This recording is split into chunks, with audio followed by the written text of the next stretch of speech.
Bridge on the River Kwai tells the story of a group of Englishmen in a prisoners of war camp in Japan during World War II. In the beginning of the movie, it focuses primarily on the fight for power between the English officers refusing to do manual labor and the Japanese Colonel Sato and the other Japanese officials. Then, in the second part of the movie, the audience wonders what side they should root for when Shears, a former runaway from the POW camp, is asked to attend a commando missions to destroy the bridge with the other English officers. We don't know if we want the bridge to be destroyed since it is beneficial to Japan, or if we want it to stay up because the other English prisoners of war built it and we would hate to see their hard work go to waste. This film displays the most characteristics of a Vietnam film. After analyzing the film's components, such as authority, combat, and purpose, the movie mostly resembles that of a Vietnam film, although there are still major aspects of the movie that don't resemble a Vietnam film and do resemble parts of a World War II film. A Vietnam-type film displays a loss of authority and purpose, and is very confusing to understand what their goals are in each combat sequence. This loss of authority is reflective of the attitudes that U.S. citizens had regarding the Vietnam War. Many people believe that there was no reason why the U.S. was in Vietnam.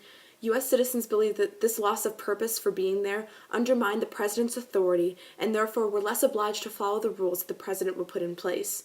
Also in Vietnam films, it is always unclear what is happening in the combat scenes and who everyone is fighting, because during the actual Vietnam War, it was always unclear who the enemy was and who the soldiers were actually shooting at. Bridge on the River Kwai was released in 1957, so when looking at these subcategories in film analysis, you go back about 10 years and then can look at the events that happened back then that may have shaped the film's interpretation on the story. Around the time period of 1947 and the early 50s, I realized that Brown v. Board of Education occurred, appealing the precedent set in Plessy v. Ferguson where separate but equal was adopted in our society, and making segregation in public schools unconstitutional. I began to think more about the authority in Bridge on the River Kwai, and the similarities that can be drawn between the movie and Brown v. Board of Education trial. Before the trial, many civil rights groups were fighting against segregation and wanted to have equal power and representation.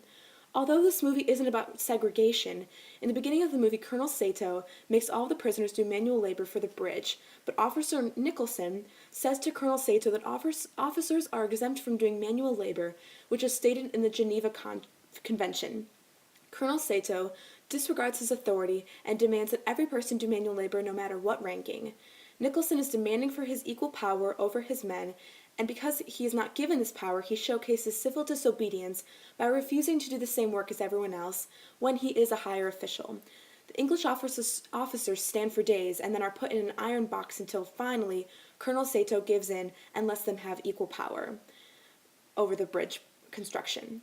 Nicholson was accepting the consequences and punishment from refusing to work and makes a statement about how he can't be pushed around and how he, along with his other officials, deserve power, much like how African Americans perform civil disobedience, to make a statement that they wouldn't be treated as inferior to white people.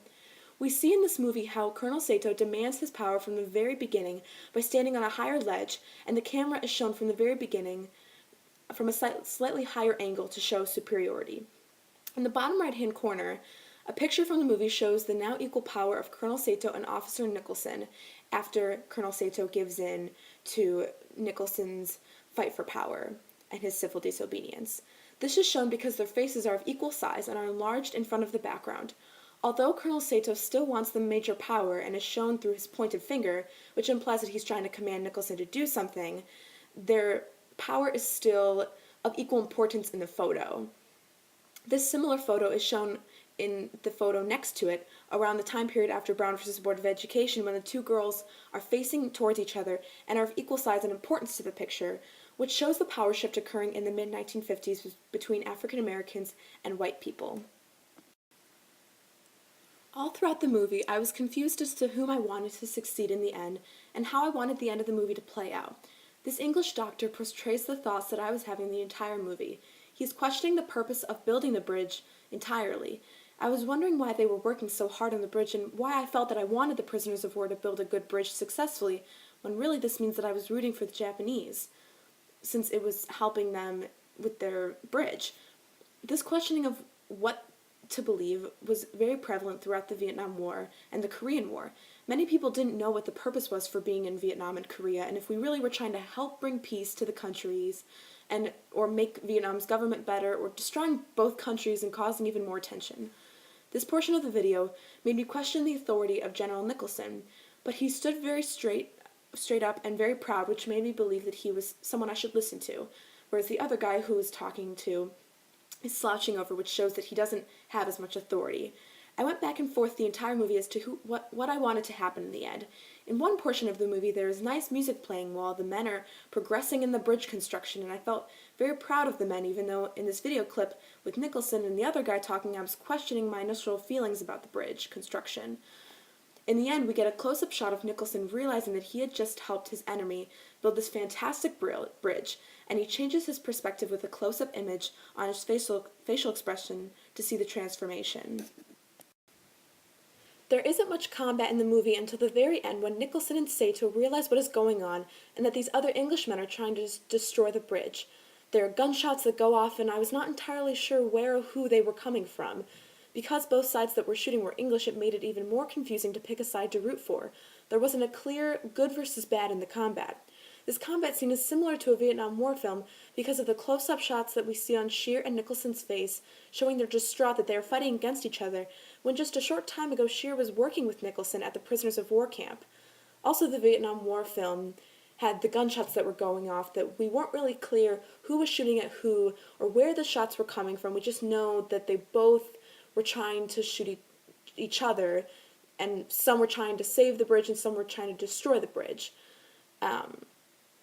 And also, the Vietnam War film types tend to show close-up shots of the people during the combat and are very unclear as to who or where the shots are coming from and why. Although all these aspects are shown in this particular combat scene, we do in fact know why the men are shooting at each other. They are trying to either save or destroy the bridge depending on whichever side they were on. The purpose for the combat that is occurring is clear, but the underlying reason for the two English sides fighting and killing each other was still confusing to me as I watched the combat scene, and I still was not sure who I wanted to win in the end, what kind of result I wanted to happen in the end.